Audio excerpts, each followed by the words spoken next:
Hello guys, in this video I am going to show you how to create an event on the BACH application. But first I just want to mention, don't forget to subscribe to my channel because at 10,000 subscribers I am going to show you my whole YouTube revenue statistics and growth strategy, how to make money online. Now let's jump into it. First of all, open the application on your phone.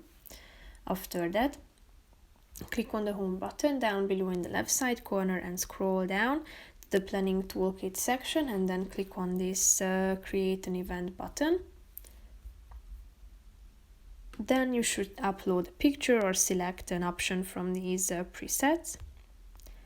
Then type in the event title and then select the planning status confirmed or tentative. Then select event type, event or ground transportation. Then you should type in the venue name, the location into the second box, then select the date and time.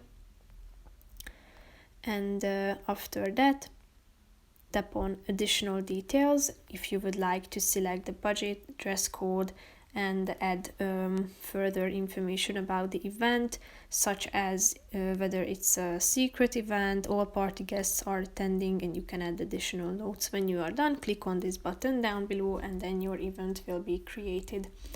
So that's pretty much it for this video, guys. See you in the next one. Bye bye.